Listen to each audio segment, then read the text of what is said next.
안녕하세요. 오늘은 로마서 29번째 시간입니다. 그동안 제 개인 사정으로 인해서 오랜만에 이 자리에 섰습니다.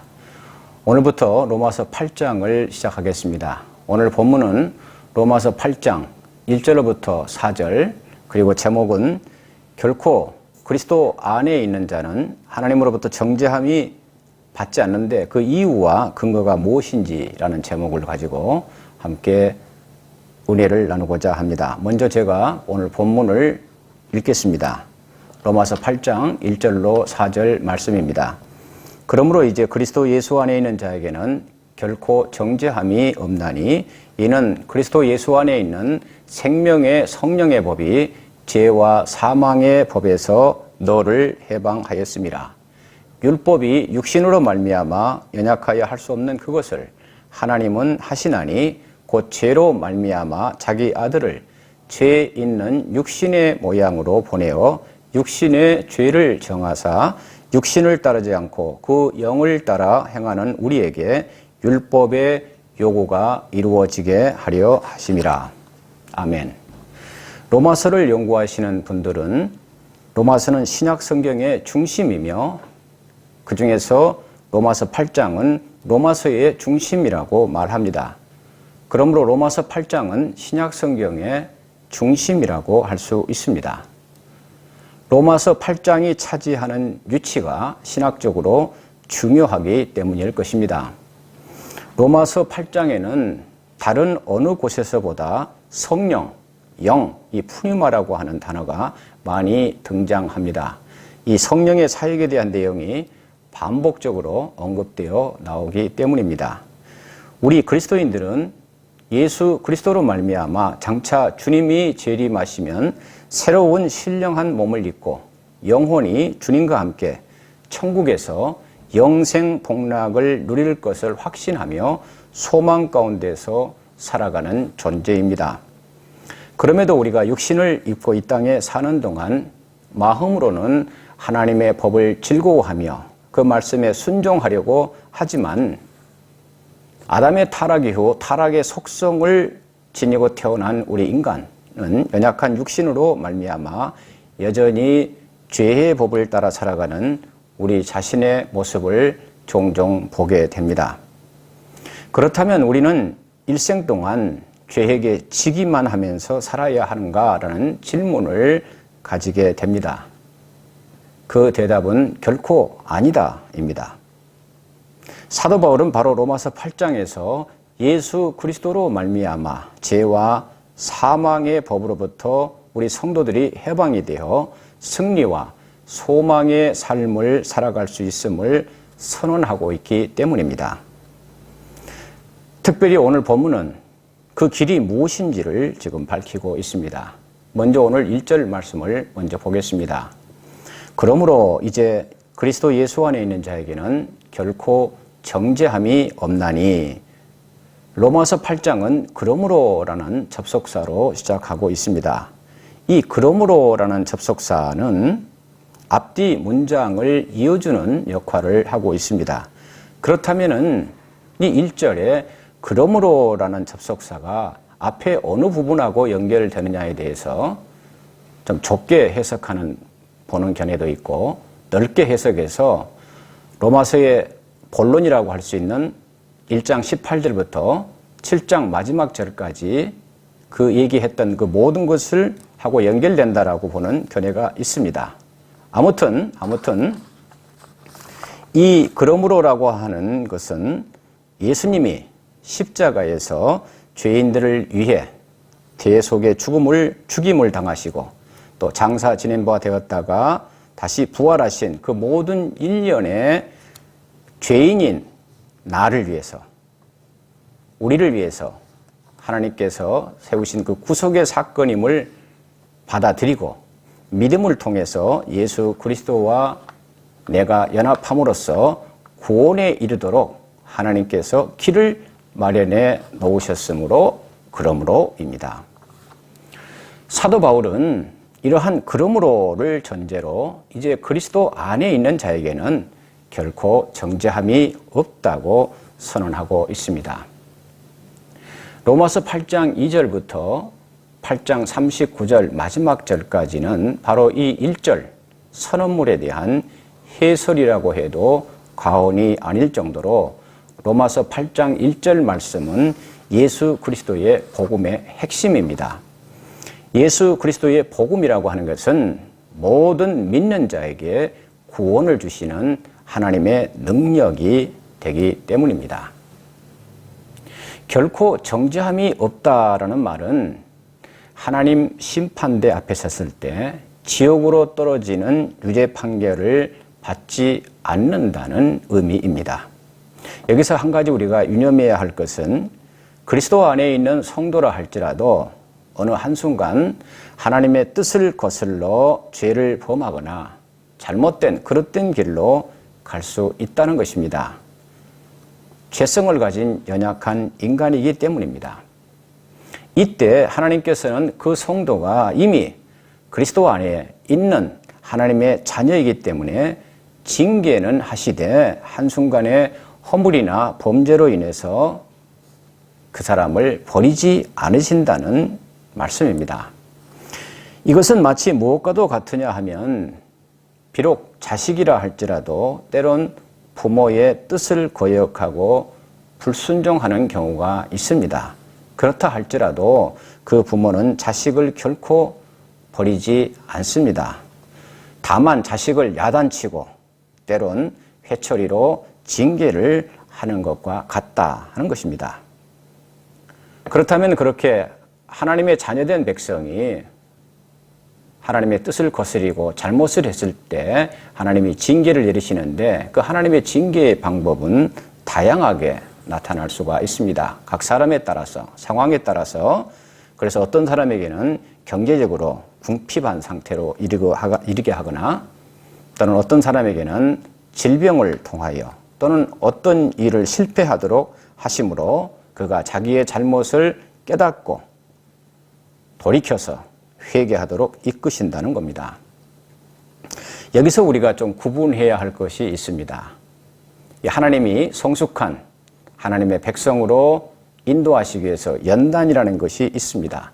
이 연단의 목적으로 성도에게 고난을 주시는 경우도 있습니다. 이것은 오늘 지금 말하는 그 징계와는 또 다른 차원입니다.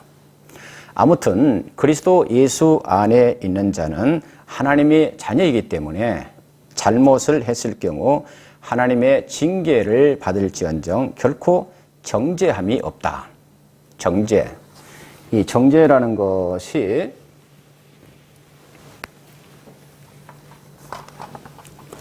결코 정죄함이 없다고 그럴 때 이 정죄라고 하는 것은 이게 정한다 그럴 때 이 정자에다가 이제 죄할 때 죄자입니다.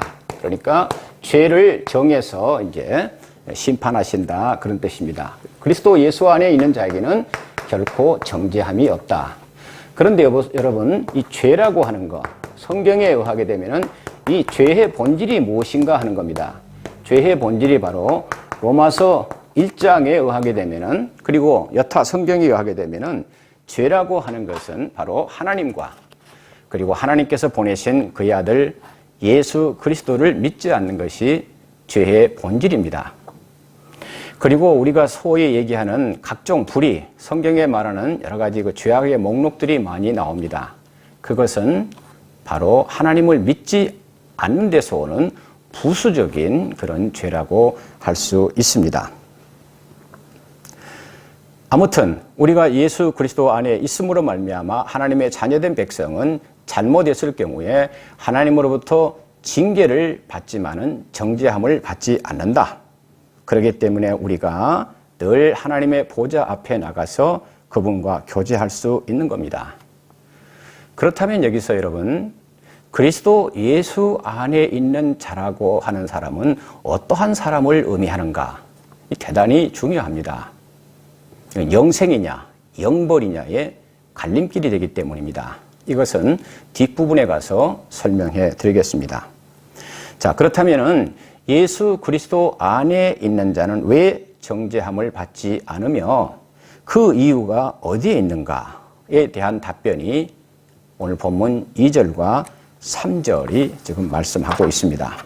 먼저 그리스도 안에 있는 자에게는 결코 정죄함이 없는 이유는 2절 말씀입니다. 2절 말씀. 그리스도 예수 안에 있는 생명의 성령의 법이 죄와 사망의 법에서 너를 해방시켰기 때문이라고 말씀합니다.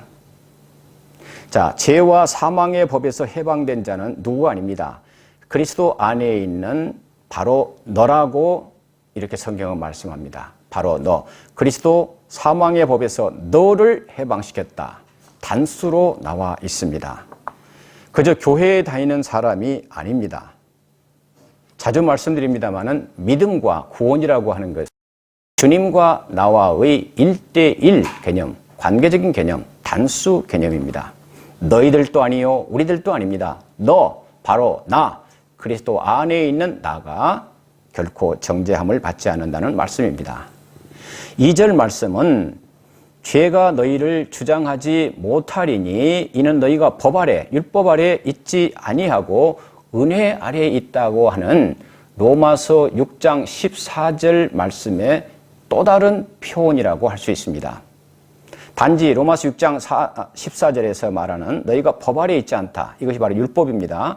율법을 오늘 2절에서는 죄와 사망의 법이라고 표현하고 있고, 그리고 은혜 아래에 있다. 로마서 6장 14절에 그 은혜가 오늘 본문 2절에서는 생명의 성령의 법으로 바꾸어서 표현하고 있습니다. 그렇다면 왜 율법을 구속사적으로 죄와 사망의 법이라고 오늘 본문은 이렇게 표현을 했는가 하는 겁니다.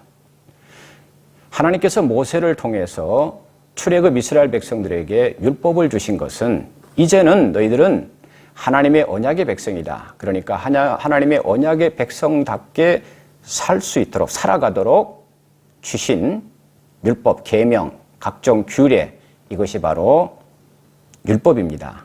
율법은 하나님의 뜻이 계시된 하나님의 말씀입니다.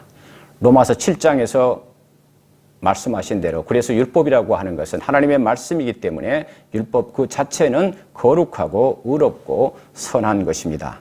그런데 죄의 권세를 가진 사탄, 곧 마귀가 하나님의 계명, 율법을 악용해서 로마서 7장에서는 이것을 기회를 타서라고 표현하고 있습니다. 우리를 정죄하고 죽게 만들었기 때문에 율법을 다른 말로 죄와 사망의 법이라고 오늘 본문 2절에서는 표현하고 있습니다. 그 이유는 인간은 누구나 이 죄성을 지니고 태어났기 때문에 그 연약함으로 말미암아 율법을 온전히 지킬 수 없기 때문입니다. 그것은 곧 율법을 지켜 행함으로 구원에 이를 수는 없다는 그 의미와 같습니다. 그래서 사도 바울은 고린도후서 3장 6절에서도 율법 조문은 죽이는 것이요 영은 살리는 것이라고 그렇게 말씀하고 있습니다. 사탄이 하나님의 말씀을 악용하여 범죄케 한 대표적인 사례가 창세기 3장 사건입니다. 여러분 잘 아시다시피 하나님께서 아담에게 동산 각종 나무의 열매는 네 임의로 네가 마음대로 먹되 선악을 알게 하는 나무의 열매는 먹지 말라. 네가 먹는 날에는 반드시 죽는다라고 창세기 2장 16절과 17절에서 말씀하십니다. 호세아 선지자는 바로 창세기 2장 16절, 17절 이것을 언약이라고 표현하고 있습니다. 그런데 사탄은 창세기 3장에 보게 되면 바로 이 언약, 하나님의 말씀, 이 언약, 먹지 말라는 이 금지 명령을 악용을 합니다. 아담의 아내 하와에게 접근해서 하와를 미혹합니다. 하나님이 참으로 너희에게 동산 모든 나무의 열매를 먹지 말라 하시더냐 말씀을 왜곡을 하지요.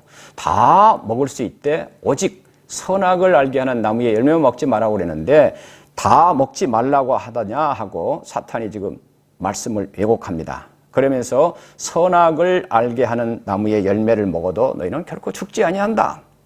먹는 날에는 오히려 너희들 눈이 밝아져서 하나님과 같이 되어서 선악을 알게 될 것이라고 미혹해서 결국 하와로 하여금 범죄하게 하고 또 남편인 아담에게도 주어 먹게 함으로 죄를 지게 합니다.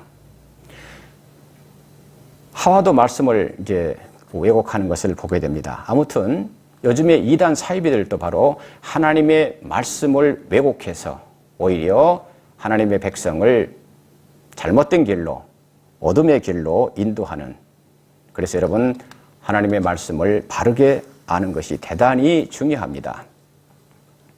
자, 위의 사례에서 본 것과 같이 율법의 다른 표현인 바로 죄와 사망의 법이란 율법의 저주와, 율법을 다 지키지 못하면 그것은 거기에 대한 대가, 그래서 하나님의 정죄 아래에 있는 상태를 가리키는 말이 바로 죄와 사망의 법, 그렇게 표현하고 있습니다. 그리고 생명의 성령의 법이란 예수 그리스도께서 죄인들을 위하여 이루어 놓으신 십자가의 대속의 원리를 생명이신 바로 성령께서 그리스도 안에 있는 성도에게 적용시키는 것을 말합니다.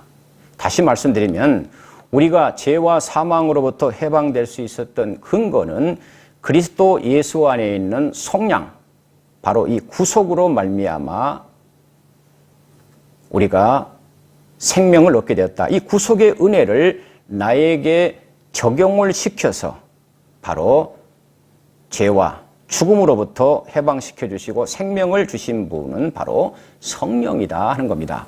자, 우리가 예수 그리스도의 구속의 은혜, 속량 이런 말을 씁니다. 구속할 때 이 구속이라고 하는 것이 자, 예수 그리스도의 자, 구속의 은혜를 우리에게 예수 그리스도 안에 있는 이에게 적용을 해서 생명을 누리게 하는 분이 바로 성령님이라고 그랬습니다. 이 구속할 때 이 구자는 건질 구자입니다. 죄와 사망으로부터 우리를 건져낸다. 어떻게 건져내느냐? 대가를 치르는 겁니다. 속전, 소위 말해서 예수님께서 대속, 속전, 나 대신 죽으심으로 죄의 싹슨 사망입니다. 십자가에서 대신 죽으시고 나를 건져내셨다. 이것이 바로 구속의 은혜, 속량 이런 뜻이 바로 거기에 담겨 있습니다.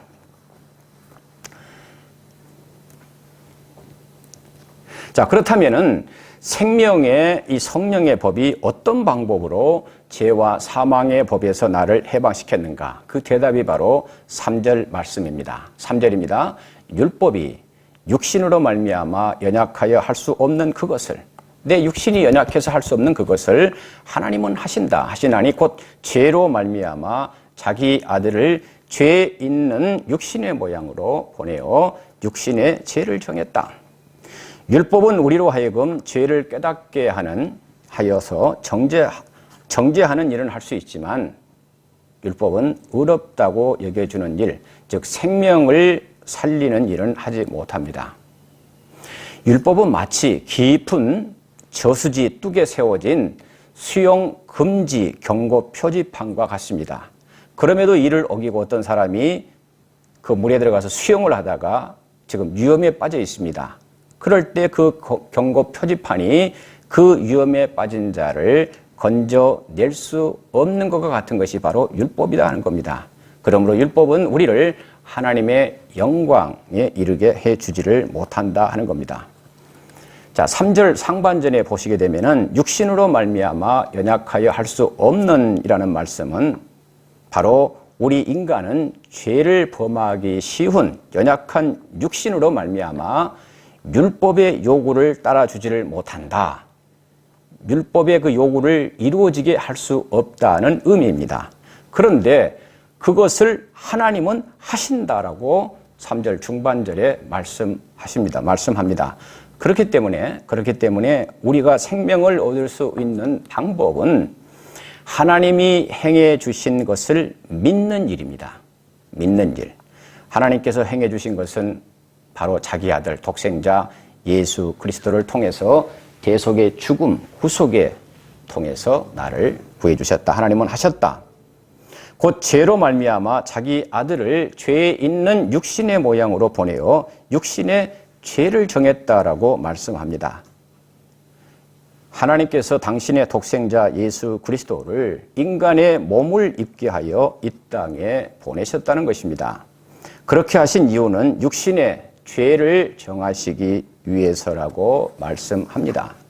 만약 예수님께서 육신이 아닌 영으로 오셨다면 우리 죄인들의 인간의 대표자가 될 수 없을 뿐만 아니라 우리를 대신한 속죄의 제물이 될 수도 없습니다. 그렇기 때문에 예수님께서 나를 대신하여 십자가에서 속죄 제물이 되어 주심으로 육신을 입고 오셨기 때문에 나 같은 죄인을 죄와 사망의 법에서 해방시켜 주셨다고 하는 것이 바로 오늘 본문의 내용입니다. 4절 말씀입니다. 4절. 육신을 따르지 않고 영을 따라 행하는 우리에게 율법의 요구를 이루어지게 하려 하심이니라는 이 4절에서 언급하고 있는 율법의 요구가 무엇인가 하는 겁니다. 율법의 요구. 율법은 죄인을 법대로 처벌해 줄 것을 요구합니다. 율법에 규정된 뭐뭐 하라, 뭐뭐 하지 마라. 그 반대로 행했을 때, 율법을 범했을 때 그 율법을 범한 것에 대한 합당한 처벌을 요구하는 겁니다. 또 율법은 죄의 삭선 사망이라고 로마서 6장 23절은 말씀합니다. 여기서 사망이라고 하는 것은 우리 단순히 육신의 죽음을 의미하지 않습니다. 영원한 지옥 형벌을 의미합니다. 또 성경은 말씀합니다. 의인은 없나니 하나도 없다. 모든 사람이 죄를 하였다고 선언합니다.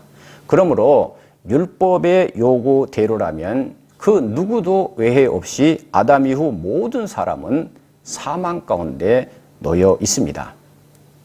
인간은 그 어떤 수단 방법으로도 자기 스스로의 힘으로는 그 죽음, 곧 지옥 형벌로부터 구원을 받을 수 없다는 것이 성경의 말씀입니다.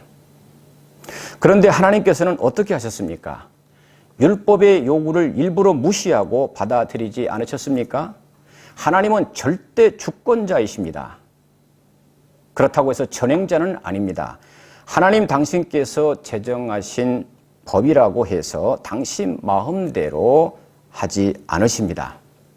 한 번 정하신 원칙을 변개하지 않으신다. 변개하지 않으신다.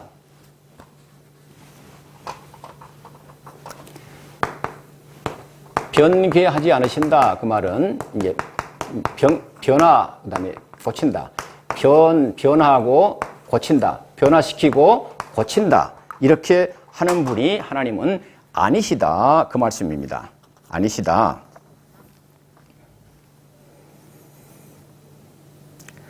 만일 하나님께서 그때 상황에 따라서 당신이 제정하신 하나님 언약의 말씀, 질서, 원칙을 그때 변화시키고 고치신다면은 우리가 어떻게 하나님의 그 말씀인 성경의 언약을 믿을 수 있겠는가 하는 겁니다.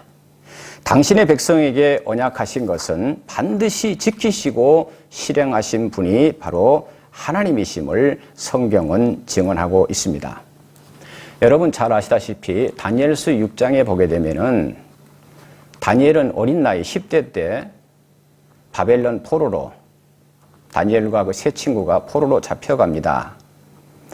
그리고 바벨론 제국은 나중에 메데 바사 제국의 그 연합군에 의해서 무너집니다. 그럴 때 다니엘 믿음의 사람은 이 메데 바사 제국의 3명의 총리 가운데 한 명으로 이렇게 또 세움을 받습니다. 그리고 그 당시에 그 황제 왕은 바로 다리오 왕입니다. 다리오 왕의 총애를 받습니다.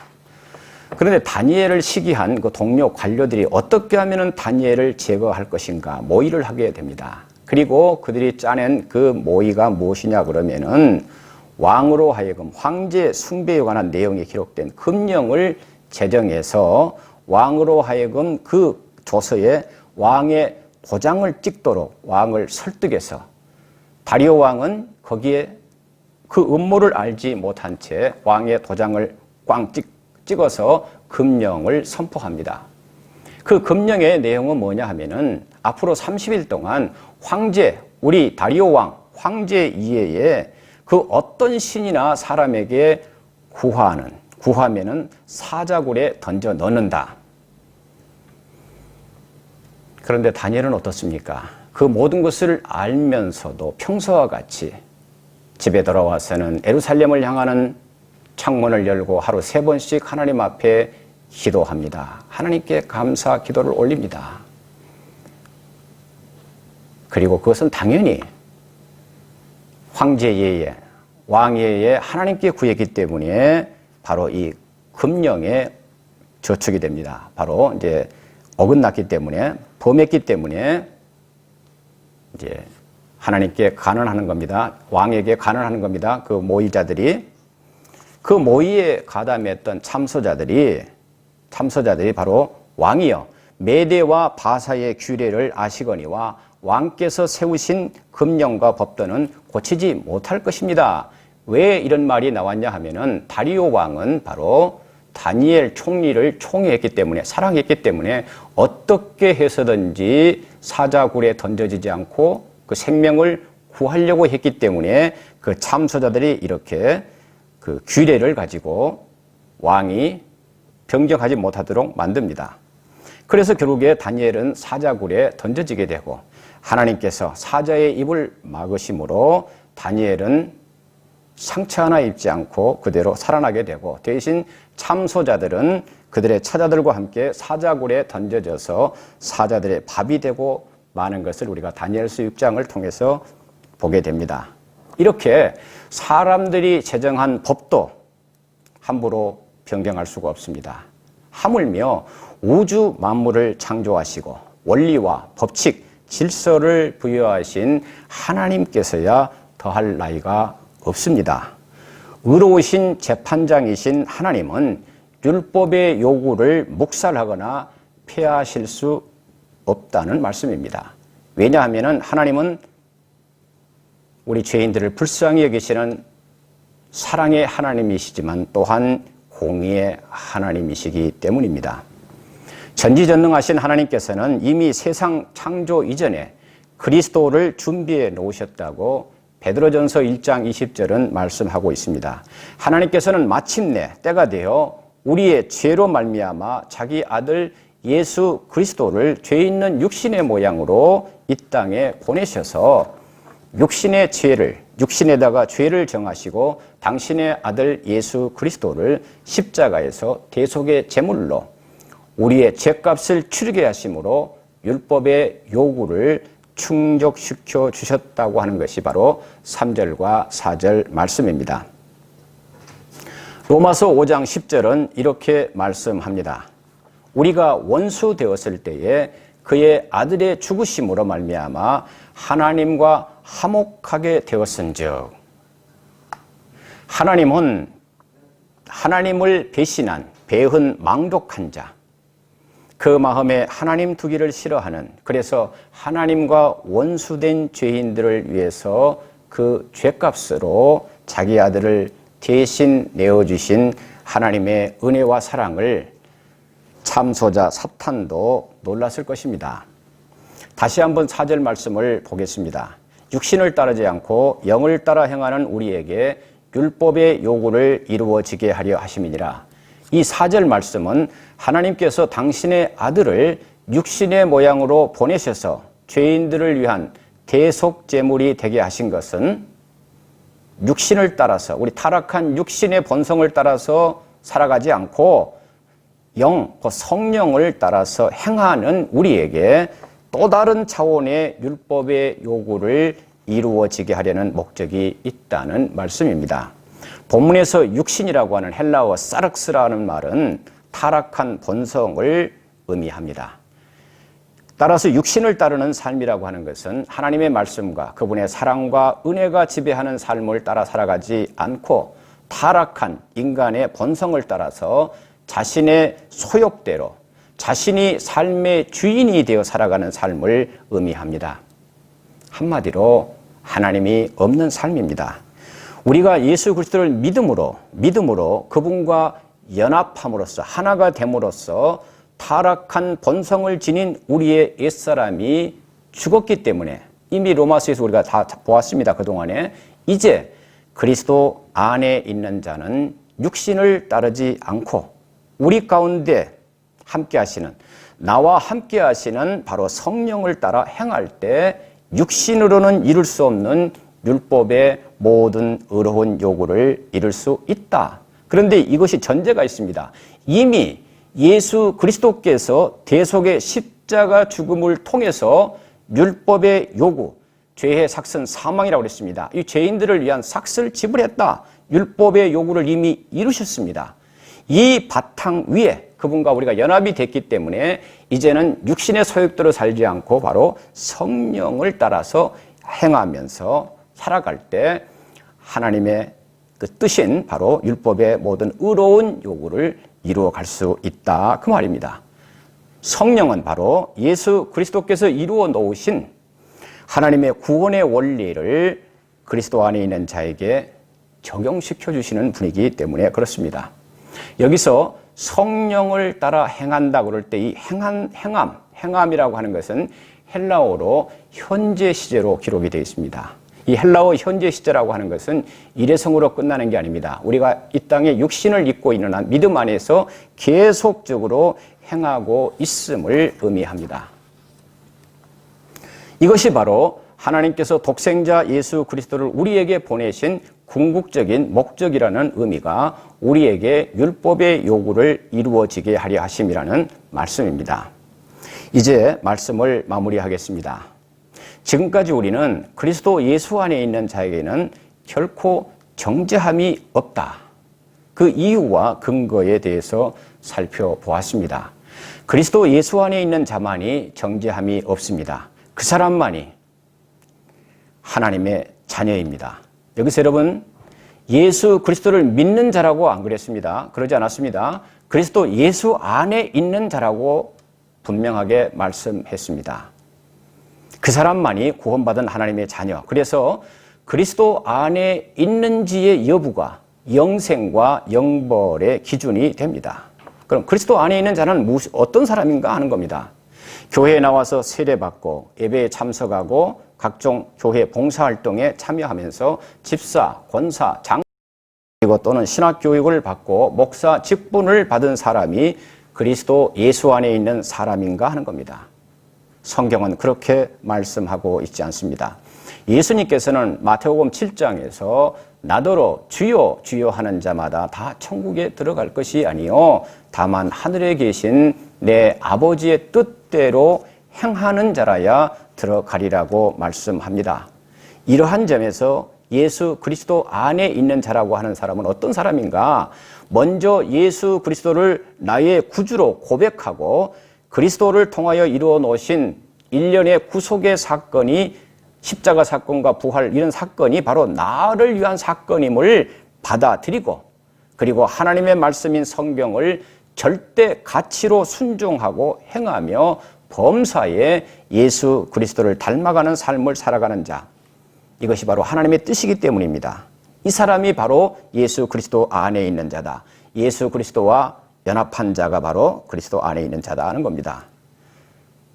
주님과 내가 서로에게 속하여 하나를 이루는 삶을 살아가는 사람, 이를 달리 표현하면은 주 예수 그리스도를 나의 삶의 중심에 모시고 성령의 인도하심을 따라 말씀 순종의 삶을 살아가는 사람이 바로 그리스도 예수 안에 있는 사람입니다. 참된 그리스도인들은 예수 그리스도를 통해 생명의 원리와 은혜의 원리에 따라 살아가는 사람이기 때문에 내 마음이 원하는 대로 내 육신의 소욕대로 함부로 살아가지 않습니다. 이것을 꼭 기억하시고 내 삶이 과연 예수 그리스도 안에 있는 자로서의 삶인지 말씀과 기도를 통해서 점검하시면서 주님의 은혜 가운데서 복된 삶을 살아가시기 바랍니다. 감사합니다.